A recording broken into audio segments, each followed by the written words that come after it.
บกับพี่มุจิจากช่องพัตเตอร์คิดโซแล้วก็น้องพัตเตอร์อีกแล้วนะคะวันนี้เราจะมารีวิวรถบรรทุกไข่เซอร์ไพรส์นะคะน้องๆนี่โอ้โห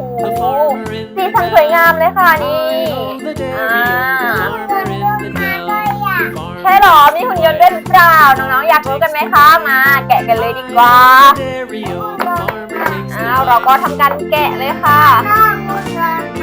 รอหุ่นยนต์เหมือนหนอนได้ยังไงล่ะคะนี่ค่ะโอ้โหนี่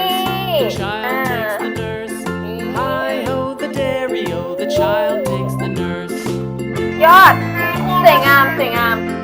มาค่ะเดี๋ยวเราจะมารีวิวแต่ละฟองนะคะว่าแต่ละฟองสีสันสวยงามแบบนี้จะมีอะไรอยู่บ้างมาที่ฟองแรกค่ะสีเขียวไข่สีเขียวจะมีอะไรนะมาแกะดูกันดีกว่าค่ะน้องๆสีเขียวนี่ตัวอะไรเนี่ยนี่ค่ะสีเขียวเป็นอันนี้ค่ะน้องๆคืออะไรเอ่ยนางลบนี่เองวางไว้ก่อน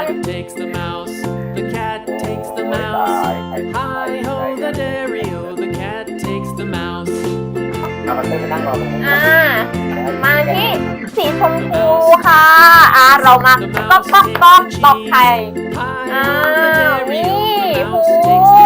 ไดโนเสาร์น้อยค่ะน้องๆน่ารักจังเลยนี่2 ตัวเลยค่ะนี่นะมาอย่างที่ฟองที่3ค่ะสีฟ้าค่ะแกะกันเลยรถสีสวยงามค่ะน้องๆรถสีม่วงล้อสีเขียวเคยเห็นที่ไหนหรือเปล่าสวยงามฟองที่3ฟองที่4สิคะนี่สีม่วงค่ะน้องๆมาดูซิข้างในจะมีอะไรนี่ทหารตั้ง3 คนนี่ค่ะน้องๆทหารตั้ง3 คนเลยทีเดียวนี่นะคะนี่ค่ะน้องๆฟองที่5ค่ะน้องๆสีส้มแถบลูกกระตาเลยค่ะน้องๆเป็นลูกโป่งค่ะแววลูกโป่งแล้ว3 อันค่ะน้องๆนี่ลูกโป่ง3 สีค่ะฟองสุดท้ายนะคะสีม่วงทองคนทหารอีก3 คนค่ะ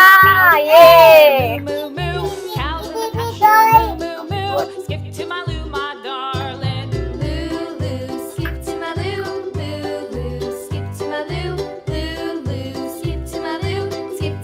ละค่ะน้องๆนี่นะคะเป็น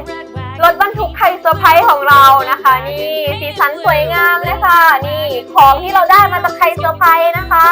มีลูกโป่งด้วยน่ารักมากเลยค่ะก็น้องๆชอบนะคะก็อย่าลืมกดไลค์กดแชร์กด Subscribe ให้ช่องพัตเตอร์คิดโซนะคะบ๊ายบาย